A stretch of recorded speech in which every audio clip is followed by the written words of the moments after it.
আজ বাঁকুড়া লোকসভা কেন্দ্রের তৃণমূল প্রার্থী অরূপ চক্রবর্তী ও বিষ্ণুপুর লোকসভা কেন্দ্রের তৃণমূল প্রার্থী সুজাতা মণ্ডলের সমর্থনে জনসভা করেন বাঁকুড়ার নিকুঞ্জপুর মাঠে মুখ্যমন্ত্রী মমতা বন্দ্যোপাধ্যায়।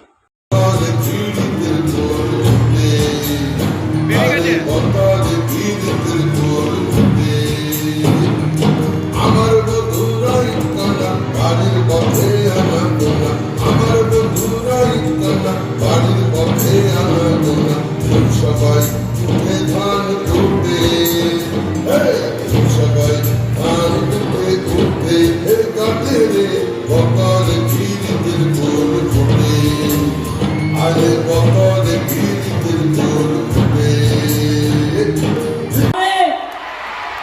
খেলা হবে, খেলা হবে, কি মা বলে না খেলা হবে।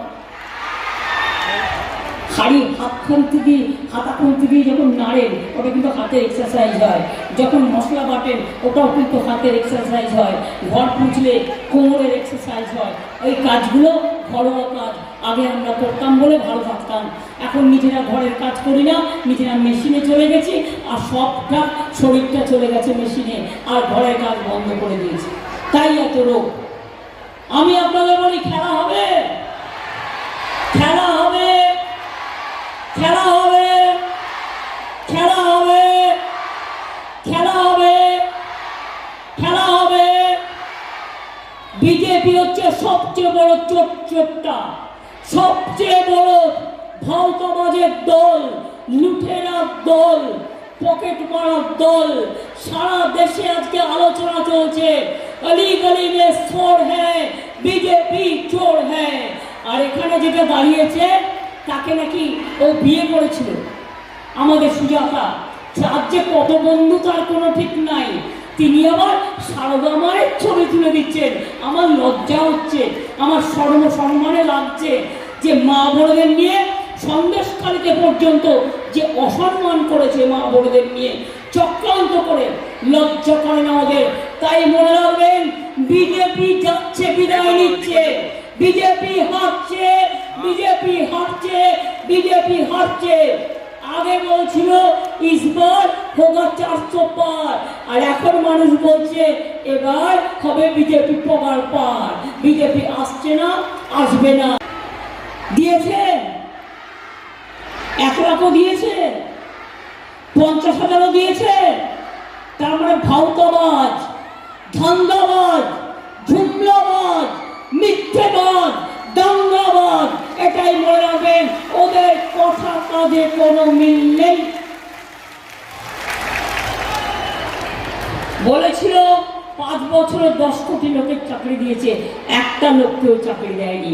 রেল কর্মীরা আজ থেকে আন্দোলনে নামছে, আমি তাদের সমর্থন নিয়ে যাচ্ছি। তার কারণ তাদের এখনকার পেনশন তুলে দেওয়া হয়েছে। কেন্দ্রীয় সরকারের সবকিছু বিক্রি করে দেওয়া হচ্ছে। কেন্দ্রীয় সরকারে চাকরিতে লোক নেয় না, আর আমার 10 লক্ষ চাকরি রেডি হয়ে পড়ে আছে।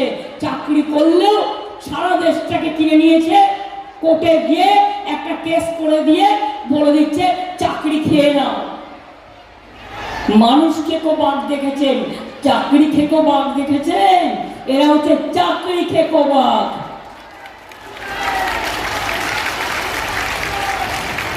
পুরো চাকরি খেকো ভাব। কখনো বলছে সংখ্যালঘুরা তপশিলীদের রিজার্ভেশন কেড়ে নেবে। ক্ষমতা আছে, কেন করবে তারা? সংখ্যালঘুরা এতটা নিম্নমানের নয় যে তারা আপনার রিজার্ভেশন কাটতে যাবে, আর আপনার রিজার্ভেশন কাটার ক্ষমতা আমারও নেই। তার কারণ এটা সাংবিধানিক, এটা সংবিধানের অধিকার। তপশিলীদের রিজার্ভেশন থাকবে, থাকবে, থাকবে, ওবিসিদের থাকবে, আদিবাসীদের থাকবে। কদিন আগে বললো লক্ষ্মীর ভান্ডার গুটিয়ে দেবো 3 মাস বাদে।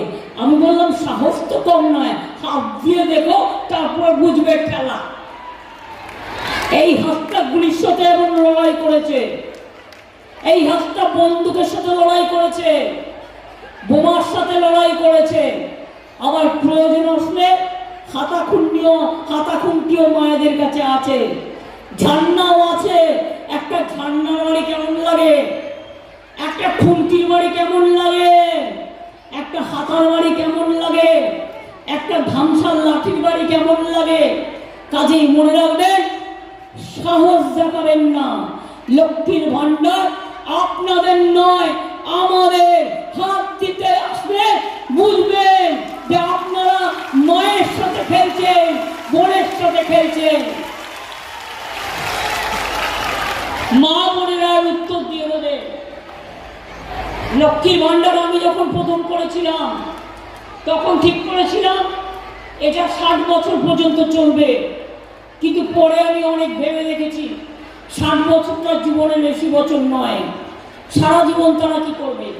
ওই একটা বিধবা ভাতার জন্য ঘুরে বেড়াবে, অথবা বয়োজ্যেষ্ঠ ভাতার জন্য।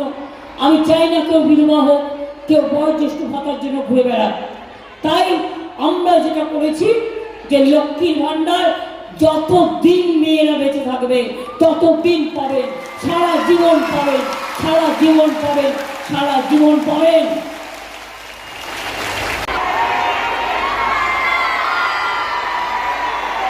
বলছি জলদি যা।